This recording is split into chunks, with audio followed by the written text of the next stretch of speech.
స్వర్గీయ నందమూరి తారక రామారావు జయంతిని పురస్కరించుకుని కడపలో వైభవంగా మహానాడు నిర్వహిస్తున్నారు.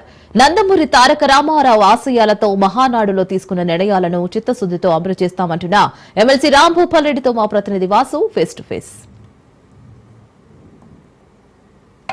మహానాడులో భాగంగా అనేక తీర్మానాలు కూడా ఈ మహానాడులో తీర్మానించడం మనకు తెలుస్తుంది. అయితే పూర్తి స్థాయిలో యువతరమంతా కూడా ఆ యువ నాయకుడి మీద నడిచేటట్టు తెలుస్తుంది. అయితే ప్రస్తుతం ఇదే అంశంపై మనకు మాట్లాడడానికి ఎమ్మెల్సీ రాంభూపాల్ రెడ్డి గారు ఉన్నారు. సార్ అడిగి మరిన్ని విషయాలు తెలుస్తుంది.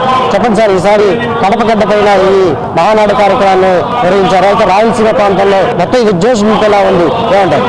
ఈ మహానాడు రాయలసీమ కాదు కానీ ఆంధ్రప్రదేశ్ వ్యాప్తంగా కూడా తెలుగుదేశం పార్టీకి జోష్ నింపుతుంది. ఖచ్చితంగా అందరూ కూడా అనేక రకాలైన అనుమానాలు ఉన్నాయి. కడపలో ఇంత వైభవంగా జరుపుతారనేది కొంత అంటే తెలుగుదేశంలో కానీ పక్కన చర్చ జరుగుతున్నారు. వాటన్నిటిని కూడా పటాపంచలు చేస్తూ గతంలో ఎప్పుడు జరగని విధంగా, భవిష్యత్తులో ఎక్కడా జరగని విధంగా మళ్ళీ కడపలో జరుగుతున్న ఈ మహానాడు విజయవంతమే, పూర్తి స్థాయిలో 100% విజయవంతమైందనే చెప్పాలి. ఇప్పటికీ ఇప్పుడు కూడా కడపలో ఇటువంటి మహానాడు కార్యక్రమం నిర్వహించలేదు. అయితే ఈసారి లోకేష్ ఆధ్వర్యంలోనే లోకేష్ సూచనల మేరకే ఇక్కడ కడపలో ఈ మహానాడు నిర్వహించాలని చెప్పేసి కూడా అనుకున్నారని తెలుస్తుంది. స్వాతంత్రం కంటే ముందు, స్వాతంత్రం తర్వాత కానీ కడపలో ఇంత పెద్ద కార్యక్రమం ఇప్పుడు కానీ జరగదు. ఏ రాజకీయ పార్టీ కూడా జరగలేదు. మొట్టమొదటిసారిగా ఇంత పెద్ద కార్యక్రమం రాయలసీమ నడిబొడ్డు మీద ఈ మహానాడు సమావేశం జరుగుతోంది.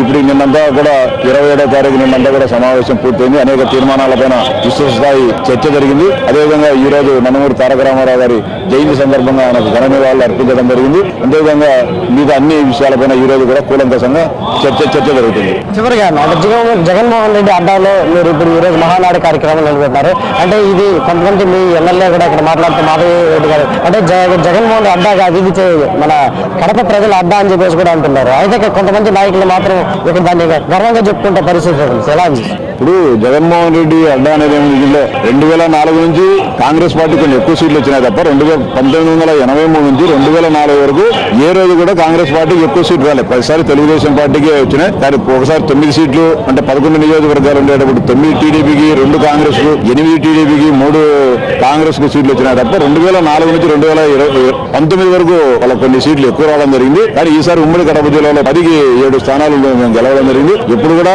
కడప గడ్డ ఖచ్చితంగా తెలుగుదేశం పార్టీ అడ్డానే. దీన్ని ఇంకా బలోపేతం చేసేదానికి మహానాడు కూడా ఒక తార్కాణం అవుతుంది. భవిష్యత్తులో ఏ ఎన్నిక జరిగినా కూడా ఖచ్చితంగా తెలుగుదేశం పార్టీ ఈ జిల్లాలో తన పూర్వ వైభవాన్ని ఖచ్చితంగా ఘన విజయాలను సాధించడం జరుగుతుంది. ఇది మొత్తం అధిక ప్రాధాన్యత కూడా యువత ప్రదర్శిస్తున్నారు. అంతేకాకుండా పూర్తి స్థాయిలో కార్యకర్తలు ఏదైతే ఉన్నారో వాళ్ళ కార్యకర్తలు గతంలో 5 ఏళ్ల పాలనలో కేసులు పెట్టుకున్నారు. వాళ్ళందరూ కూడా ఇప్పుడు ఏం చేయాలనే దానిపైన దీన్ని ఖచ్చితంగా మహానాడులో ప్రసంగిస్తాం. మరోపక్క ఏదైతే కడప జిల్లా వ్యాప్తంగా పూర్తి స్థాయిలో రాబోయే రోజులంతా కూడా యువగణం అంటే యువ నాయకుడు వెనక అడుగు జాడల్లోనే నడుస్తామని చెప్పేసి కూడా ఎమ్మెల్సీ రాంభూపాల్ రెడ్డి చెప్పే పరిస్థితి కనిపిస్తాం. కమలాకర్షణ రమణతో కిరణ్, రాజ్ న్యూస్, మహానాడు ప్రాంగణం నుంచి.